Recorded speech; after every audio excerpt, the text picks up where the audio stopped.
Good morning again, बताइए आपका quick single. परसों शाम को ही आईटी ने एक संकेत दे दिया था। स्टॉक जो मैंने चुना है इस वक्त वो है L T I am. Trade करा है 4,900 पर।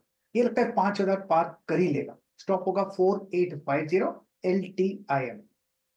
ओके, अच्छा, आशीष बहेती के पास चलते हैं। अब आशीष ने H C L tech pick किया था आज सुबह के ट्रेड्स में, तो वो ट्रेड तो खैर अच्छी खासी रही ही। एक उस पर अपडेट ले लेते हैं। और अब आपकी इस समय का quick single trade Ashish ji. जी अनुज जी, एलटीटीएस रहेगा खरीदारी के लिए, क्योंकि सेटअप काफ़ी अच्छा बना हुआ है और जिस हिसाब से एलटीटीएस अपने आप को डेमो को अप्रोच कर रहा है, हमें लग रहा है इसमें एक अच्छा मोमेंटम यहाँ से देखने मिल सकता है। तो 4900 के फर्स्ट टारगेट के लिए इसमें खरीदारी की सलाह रहेगी। जो स्टॉप लॉस इसमें मेंटेन करना है वो 4700 का एक एसएल मेंटेन करे। ओके, करीब करीब 4774 पे एलटीटीएस आपने बाय किया। राजेश सतपुते जी, आपका ट्रेड?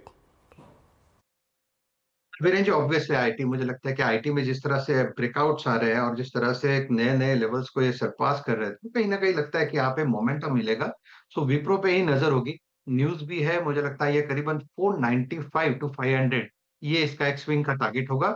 सो विप्रो बाय करें, स्टॉप लॉस रहेगा 472 का।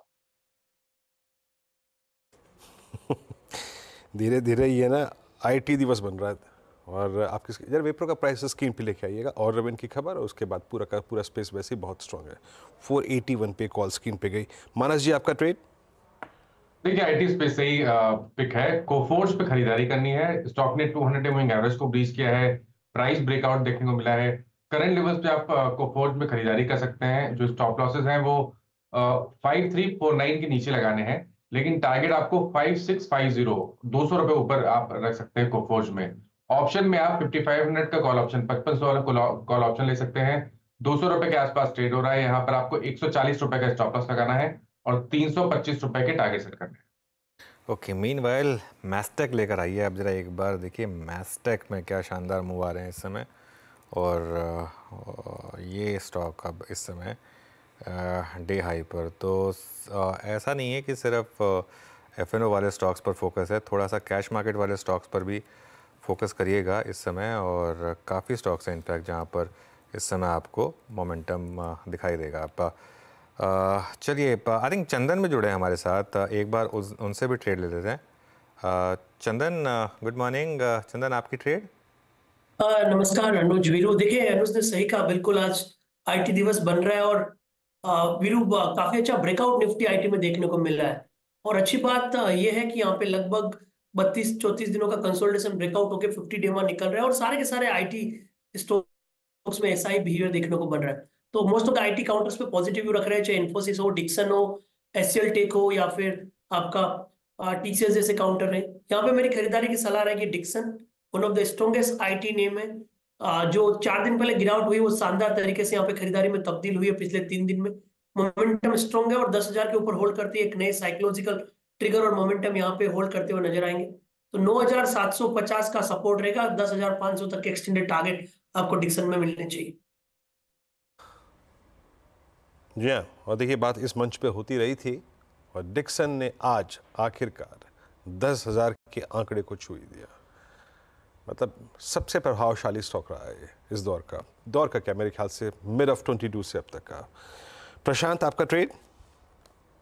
वीरू जी, गुड मॉर्निंग। यहाँ पे एबट इंडिया मुझे एक बहुत अच्छे लेवल पे लग रहा है और एक नैरो रेंज में जहां से एक ब्रेकआउट आने की संभावना है। तो यहाँ पे मैं स्टॉप लॉस रखूंगा 26,740, 26,740। और जो मेरा टारगेट होगा 27,800 से लेकर 28,000, 28,000 का। ओके, अच्छा, शिल्पा जी की ट्रेड पे रहा हूँ। इससे पहले निफ्टी देखिए अब एक बार जरा। निफ्टी फ्लैट खुला, लेकिन आईटी के सपोर्ट से अब निफ्टी 100 पॉइंट ऊपर। और एक बार निफ्टी का कंट्रीब्यूशन लेकर आते हैं जरा। इन्फोसिस ऑब्वियसली शायद नंबर 1 पर होगा इस समय। इन्फोसिस का एक अच्छा खासा कंट्रीब्यूशन आपको इस समय दिखाई देगा। और एकदम से अब ये मार्केट जो है वो डे हाई पर आया। सबसे ऊपर इन्फोसिस, फिर विप्रो, फिर रिलायंस, फिर टेक महिंद्रा। तो इन सब स्टॉक्स ने मार्केट का साथ दिया और यहाँ पर एक अच्छे मूव्स आए। चलिए शिल्पा जी, आपके रेडार पर कौन सा स्टॉक रहेगा क्विक सिंगल के लिए? जी बिल्कुल आईटी ही रहेगा और एम्फेसिस रहेगा। एम्फेसिस में अच्छा खासा ब्रेकआउट है अभी 2500 के ऊपर। बहुत स्ट्रॉन्ग एकदम रिस्क रिवॉर्ड फेवरेबल अभी ट्रेड है। यहाँ से मुझे लगता है फ्यूचर्स ट्रेड कर अराउंड 2530। यहाँ से मुझे लगता है 2580 से लेके 2600 के लिए स्टॉक एकदम स्ट्रांगली मूव करेगा। किसी को ऑप्शंस के थ्रू ट्रेड लेना है तो भी आप 2500 का ही in the money call option भी आप ले सकते हैं जो रफली 114 पे ट्रेड कर रहा है। आप स्टॉप लॉस यहाँ पे 95 का रखिए। मुझे लगता है यहाँ पे ये भी आपको 150 के ऊपर ट्रेड करते हुए मिलना चाहिए।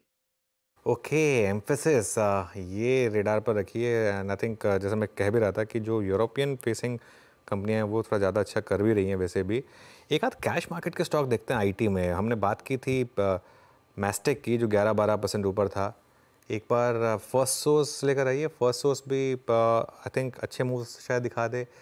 टाटा एलेक्सी देखते हैं एक बार, टाटा एलेक्सी पे मूव आ रहे हैं क्या, क्योंकि ये कुछ ऐसे स्टॉक्स हैं जो कैश मार्केट के स्टॉक्स हैं। टाटा एलेक्सी इसमें कुछ खास मोमेंटम नहीं है अभी, 0.2%, लेकिन कुछ स्टॉक्स हैं जहाँ अच्छे मोमेंटम है। पार्थिव, आपकी कोई पिक होगी क्या आईटी स्पेस में?